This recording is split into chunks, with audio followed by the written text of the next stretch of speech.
Nosotros hemos recibido una exoneración por 3 años, que es lo máximo que el Código Tributario otorga. Sin embargo, con algunas bancadas y con el Ejecutivo estamos logrando, ¿no? Es la propuesta que la exoneración del IGB sea perpetua.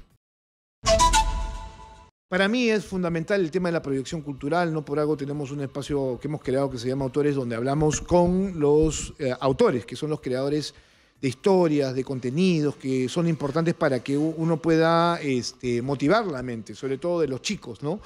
Y de los adultos también. Creo que en la lectura está justamente la solución a muchos de nuestros problemas, porque la lectura nos permite tener sentido crítico.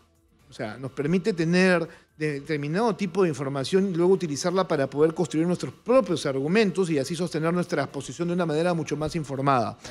Entonces, todos los años siempre se está hablando de la ley del libro y cómo esta tiene que ser renovada y cómo tiene que ser actualizada. Pero también hay esta discusión de estarla cada 3 años, ¿no es cierto?, ampliando, cuando esto ya debería ser una ley pues ya sellada en piedra, porque estamos hablando de libros, por Dios. O sea, los libros se tienen que entregar como por ejemplo uno entregaría el pan del día a día. En realidad es el alimento para la mente, para el alma. Pero ¿por qué toda esta reflexión? Porque claro, la ley del libro nuevamente está por vencer en el mes de octubre, entonces tiene que ser nuevamente discutida por el Congreso de la República y yo lamentablemente no confío en este Congreso teniendo a la clase política que tienes ahí. Eso es una cloaca. Entonces no sabes exactamente si es que tienen la posibilidad o la capacidad de poder entender realmente cuál es la importancia de esta ley. Y saben que cada quien opera ahí en función a sus determinados intereses o posiciones, algunas más conservadoras que otras, entonces por ahí que pueda existir algún tipo de limitante, no lo sé. Bueno, pero entonces ahí yo tengo mis reparos. Está con nosotros hoy día Antonio Moretti, que es gerente general de la Cámara Peruana del Libro. ¿Cómo estás, Antonio? Muy buenos días y gracias por la visita. Que los niños nazcan con el pan bajo el brazo y también con un libro bajo el brazo. Creo que ese es un poco el objetivo que tenemos todos. Todos entendemos los beneficios que implican la lectura para el desarrollo intelectual de la ciudadanía, sobre todo. Han habido estos últimos meses, por ejemplo, encuestas sobre el nivel de lectoría. Sí. El 47.3% de los peruanos lee, pero lee mínimamente, no llegan ni siquiera a terminar un libro al mes. Pero veámoslo de otro modo, ¿no? O sea, la mitad de la población tiene interés por la lectura. Eso es un crecimiento. Lo otro que debemos observar dentro de lo que es la encuesta nacional de lectura no es solo el interés, insisto, en crecimiento, sino que no tienen todavía las fuentes adecuadas o más formales o más exigentes. Ese es el libro. Porque el libro, a diferencia de muchas publicaciones en redes, muchas publicaciones en web, muchas publicaciones, en fin, pasa por todo un proceso. Editor, diseñador, corrector, formalidad de la publicación, estudios desarrollados de por medio, inversión. Es por eso que es importante la ley del libro. No es cualquier tipo de publicación la que se defiende acá. Acá estamos hablando de la publicación con mayor base, esa que forma ciudadanos adecuados. Yo creo que hay un problema de enfoque respecto a la lectura en el país, porque tú tendrías que empezar a convencer al potencial lector en función a lo que le interesa, ¿no es cierto?, a los gustos.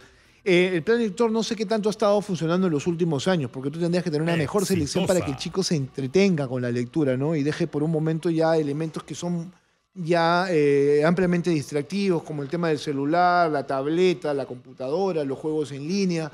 Viste que ahora hay más de este tipo de cosas alrededor, ¿no?, de una persona que la va alejando de algo tan importante como, por ejemplo, es la lectura, ¿no? De acuerdo. El plan lector, al igual que la ley del libro, son iniciativas que se desarrollaron con muy buena intención de potenciar el fomento de la lectura. Sin embargo, son iniciativas que se tienen que seguir criticando, cuestionando y desarrollando. Lo de la ley del libro, estos beneficios que vencen el 15 de octubre, es parte de esa buena intención, de esa buena iniciativa, pero vamos, estamos de acuerdo con que estos beneficios deberían ser inafectos, ¿no? Deberían mantenerse de modo perpetuo, como bien lo dijiste, como los alimentos.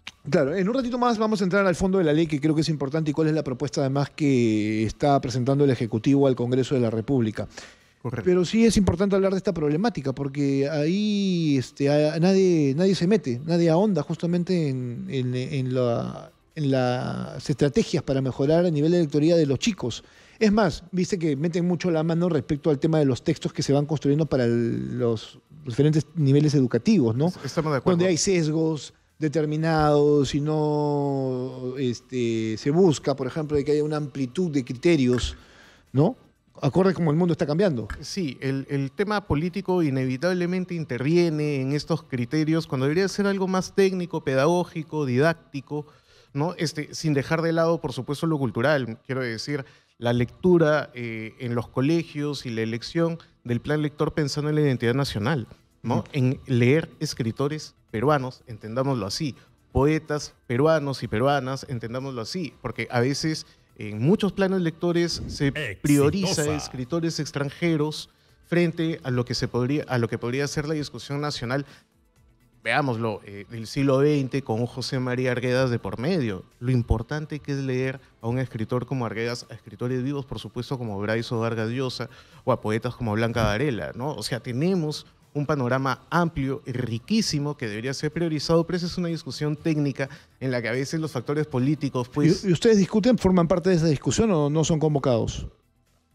Somos convocados de algún modo, no como quisiéramos, la verdad, a veces las mesas pero tendrían de que serlo, ¿no? Porque son el principal actor de desarrollo de este tipo de actividad en el país. Así es, las mesas de trabajo se desarrollaron muy bien durante los años 2016-2017, en el 2018 se redujeron un poco, ¿no? Nuevamente por temas políticos, y la verdad es que la pandemia recién estamos levantándonos. Bueno, somos muy centralistas. Aquí en Lima, por ejemplo, hablamos obviamente de la ley del libro, pero no sabemos, y de la situación del lector, pero en regiones la cosa está bien triste respecto al tema de la lectoría, ¿no? Sí, es mucho más complicada porque... ¿Cómo haces para que a un chico de una zona rural le llegue un libro? O sea, tendría que haber también ahí una política en los colegios rurales para que ellos tengan la posibilidad de tener una biblioteca mínima que les permita acceder a libros, ¿no? Y tener esta cultura del préstamo del libro. Efectivamente, Jesús, es parte de la política nacional de cultura, esto de las aperturas de las bibliotecas. Incluso el Ministerio de Educación tiene un fondo, ¿no? Otorgado por la ley del libro para la apertura y mantenimiento y fortalecimiento de bibliotecas. Pero es complicado, como bien dices, ir junto con toda la problemática educativa nacional, por supuesto. Mira, para que el público tenga conocimiento de cuál es el problema, por eso también, o sea, sí, bien, es cierto, es importante la ley del libro, pero los bemoles que se van presentando también hay que resolverlos, y sobre todo con especialistas como ustedes. Dice la encuesta, ¿no?, del Ministerio de Cultura sobre lectoría en el Perú. Los resultados revelan que lo que más se lee en el Perú son contenidos digitales y que existe una brecha en el acceso a la lectura entre la zona urbana y la zona rural. Dice, a continuación se presentan algunos de los resultados más destacados del consumo de diversas publicaciones en diferentes formatos, el acceso a servicios bibliotecarios y la asistencia a ferias y festivales de libro y la lectura. Dice esto: lo que más lee la población peruana de 18 a 64 años son contenidos digitales, 82.7% de los encuestados, redes sociales, correos electrónicos, páginas web, entre otros. Le siguen los periódicos con 63.4%, libros con 47.3% y revistas 22.5%, tanto en formato impreso como digital. Según resultados de la encuesta a nivel nacional, señala que la población alfabeta de 18 a 64 años tiene mayor preferencia por leer mensajes de texto en WhatsApp, 74.3%, y los textos en Facebook, 71.3%. ¿Pero qué está leyendo la gente, no? Porque eso ahí no especifica. Es que justamente a lo que voy, ¿no? O sea, el peruano, la peruana lee. El problema es el tipo de contenido, y diré problema entre comillas. Deberíamos lograr que esos mismos porcentajes lleguen a los libros. ¿Por qué? Por el factor formal de la información que contiene el libro, ¿no? A veces el problema, como te digo, pongo esto de problema entre comillas, hay que analizarlo un poquito más, es que el contenido de redes no es el mejor. Claro, abunda mucha información falsa, por ejemplo, ¿no? Efectivamente, ¿no? Pero veamos allí el interés del peruano, el interés de la peruana por obtener ese conocimiento a través de la lectura, ¿no? La información es riquísima en ese sentido y nos da pie a trabajar para generarles una mejor información, un mejor contenido, porque lectores hay, interés hay, ¿no? Entonces, es cuestión de redirigir nuestros esfuerzos y entender que si les damos un mejor contenido, más formal, con base, con fuentes, Exitosa. mira, los tenemos ahí. Sí, ¿no? es importante repasar esto, sobre todo cuando buscamos hacer fondo de la problemática. Ahora sí vamos a la ley del libro, porque ustedes tienen una propuesta interesante. Vamos a lo que hay y lo que se espera que haya. La ley del libro es la actual, ¿no? La 31053 que se aprobó en el año 2020, aquí nomás. Y además se aprobó después de mucho batallar también, porque la industria editorial hacía lo posible, ¿no es cierto? Hoy tienes una industria un poquito mejor, en el sentido de que se produce más contenido literario, de libros también, ¿no es cierto? Tienes más editoriales independientes. Y yo creo que la mayor ventaja es que estamos mejor comunicados dentro del gremio, ¿no? O sea, bibliotecas, fondos editoriales universitarios, editoriales independientes, librerías. Hemos generado mesas, ¿no? Para poder concertar los puntos que consideramos más importantes o urgentes dentro de la ley y lo que queremos para el futuro. Claro, a ver, la ley entonces vigente es la 31053, se aprobó en el 2020, que es la ley que reconoce y fomenta el derecho a la lectura y promueve el libro, ¿no? Es la segunda ley del libro, la primera data del 2003. A ver, ¿qué reconoce esta ley? Reconoce el derecho a la lectura. Se asigna además una partida anual de 16 millones de soles al financiamiento del Fondo Libro, que creo que ya es, o sea, tiene que cambiar ese fondo, tiene que ser mayor, o sea, para llegar al mayor número de personas. Se asigna además una partida anual de 16 millones de soles destinada a la implementación de bibliotecas escolares a cargo del Ministerio de Educación. Se exonera el IGB a la importación o venta de libros y productos editoriales afines. Se establece una vigencia de 3 años, que esto es lo que estábamos comentando, y se establece el mecanismo de reintegro tributario del IGB limitado a editoriales de libros cuyos ingresos netos anuales sean hasta 150 UIT. Se establece una vigencia de 3 años. De todo esto que he narrado, que hasta este momento se mantiene, ¿qué es lo que debería cambiar?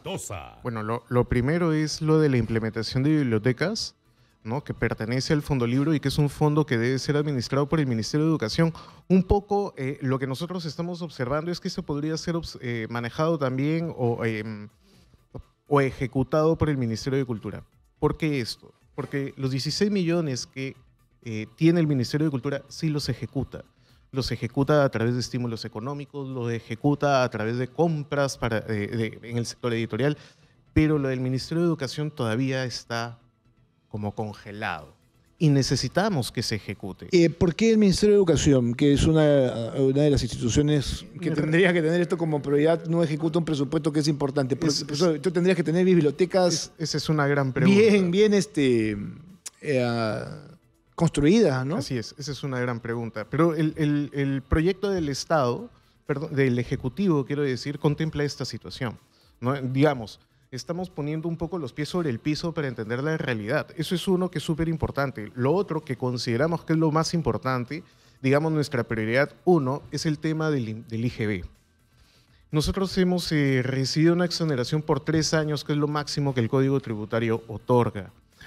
Sin embargo, con algunas bancadas y con el Ejecutivo estamos logrando, ¿no? Es la propuesta que la exoneración del IGB sea perpetua, ¿no? Esto es súper importante por 2 motivos, hasta por 3 motivos. El primer objetivo de la ley es defender el derecho al acceso a la lectura. Si nuestros libros son más costosos para producir, este derecho se debilita, así de plano. 1, 2, los libros se encarecen.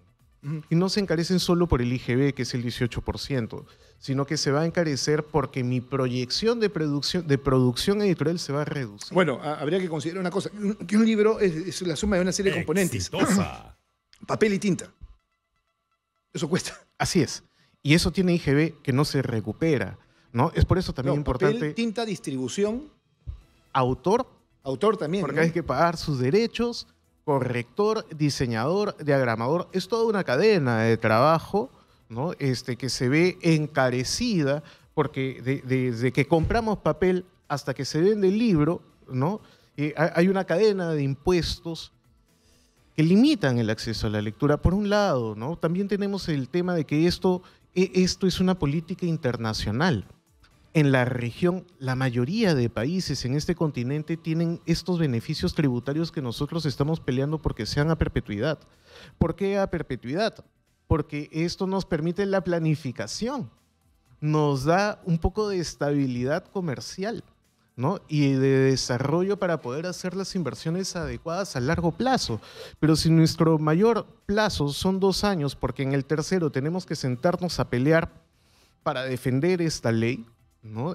No podemos planificar. Y eso pasa desde el editor más pequeño, ¿no? Regional, que quiere formalizarse, ¿no? Hasta la editorial que funciona ya como cadena. Sigue siendo la piratería un serio problema, ¿no? ¿O ya no? Es un gran problema. La piratería ha ampliado sus tentáculos, ¿no? A las redes, Ajá. ¿no? Entonces, sí. cuando antes nosotros encontrábamos un pirata de esquina, ¿no? O un pirata con una librería informal, ¿sí? Hoy nos lo enfrentamos también en el mundo tecnológico. Se distribuyen libros escolares de texto a través de redes de WhatsApp y Facebook, ¿no? Entonces, ha ampliado sus tentáculos, lo estamos mapeando, ¿no? Porque hay poca conciencia de que eso es pirata. Eso no lo veo en la ley. Tendría que haber una cápite donde diga lucha directa contra la piratería.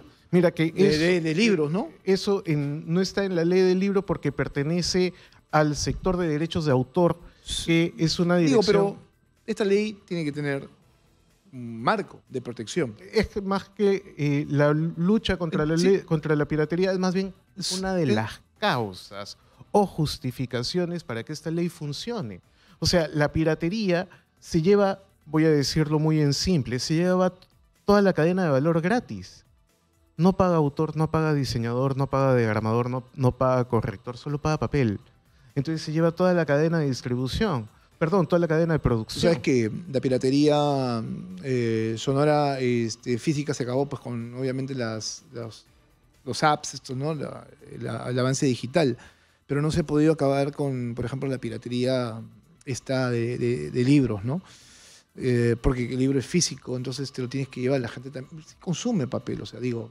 Sí, claro, ¿no? claro. Es más, hace mucho tiempo se habla de la crisis del papel, por ejemplo, en el tema de los diarios, pero claro, ha reducido obviamente el uso, pero no es que se haya terminado. Hay quien todavía sigue utilizando este formato, ¿no? Así es, así es. Hay un romance también, pues, con el libro físico. No, pues el olor de un libro nuevo, así y no nuevo, sino un libro en general, es todo un placer, ¿no? Conversaba en la Feria Internacional del Libro con un editor de textos infantiles y me decía, a los niños hay que darles el espacio para que después de que compren un libro lo abran, se tiren en el piso, ¿no? Lo toquen. Yo decía, eso no es solo para los niños. Todos los que somos compradores de libros nos cuesta esperar para poder entrar en contacto. Eso es una realidad.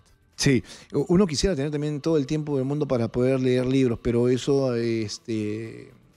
tiene que en realidad ser parte de toda una práctica, ¿no? Que uno con el tiempo la va puliendo y encuentra esos espacios. Digo, o sea, para los que dicen, no leo porque no tengo tiempo. Entonces eso es una cuestión de ejercicio de querer y poder. Y en el caso de los libros uno sí puede. De acuerdo. Entonces, sigamos. A ver, ¿qué más? Aparte de la exoneración, que es importante. Lo de la exoneración es súper importante. Lo de retorno tributario es parte de esta cadena de producción del libro, ¿no? Y a veces, bueno, como está, si perdemos alguno de esos dos beneficios, en realidad no fortalecemos la industria, ¿no? Y ese es otro punto de vista, ¿no? Tenemos el tema del derecho al acceso al libro, el tema del encarecimiento del producto, pero también el fortalecimiento o estímulo hacia la industria editorial, ¿no? Eso, digamos, son como que los 3 grandes ejes de esta ley. Que son lo más importante en realidad, ¿no es cierto? Sí, porque la industria editorial produce trabajo. ¿No? ¿Y cómo están los autores en ese aspecto? ¿Están conformes con esta ley? Mira, nosotros, una de las modificaciones que estamos esperando se apruebe en el Congreso, ¿no? Es que se exonere del impuesto que tienen las regalías, 30%. ¿Sí? Tanto nacional como del extranjero. ¿Qué significa eso? Que un escritor peruano que vive, digamos, en España, para publicar en el Perú tiene que pagar impuestos, pero si publica en Colombia no paga impuestos, ¿no? Ya no es que los escritores ganen muchísimo dinero, ¿no? Y se les paga el 10%, entiendo, ¿no? Puede ser 5% de la producción. 5% es mínimo, ¿no? Así es, ¿no? Y a eso hay que cargarle el impuesto en el Perú. Y es por eso que muchos autores prefieren no publicar en el Perú. Autores peruanos, ¿no? Que prefieren publicar en Colombia o en Argentina porque acá se les descuenta un porcentaje alto por las regalías. Entonces, tanto los escritores nacionales, peruanos digo, que viven en el Perú, como los escritores que viven en el extranjero, esta ley los va a beneficiar un montón y nos va a producir un estímulo para poder publicarlos acá. Tenemos un montón de autores súper importantes que estamos dejando de lado. Y espacios también que además deberían abrir con mucho mayor frecuencia, ¿no? Yo saludo siempre que esté la Feria del Libro en Jesús María, ahí en el Parque Próceres, ¿no? Porque además está a la vuelta de mi casa.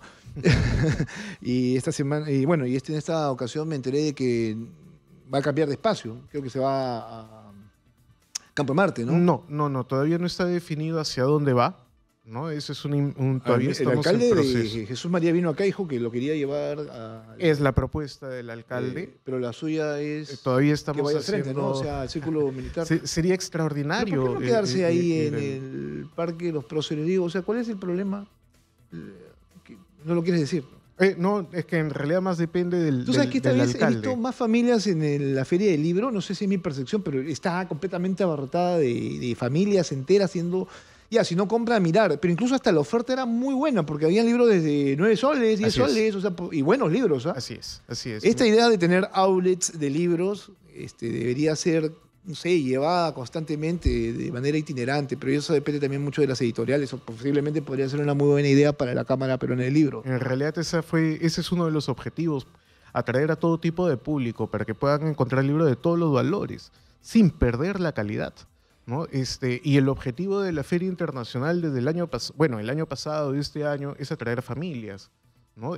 Las 3 generaciones, abuelos, padres e hijos, ¿no? Es un esfuerzo, organización, contemplar a todos. No, además que he visto una feria completamente distinta, porque este año al menos la he visto completamente distinta, pero el patio de comidas, ¿no? Este espacio para tomarse una cerveza también y leer tu libro. Efectivamente. O sea, todo con total tranquilidad. El tema es que a veces no podías caminar porque había muchas familias, muchos niños sentados viendo sus libros para niños, gente que estaba averiguando textos, autores, firma de libros. La convocatoria nacional, internacional, es muy fuerte, ha sido muy fuerte este año.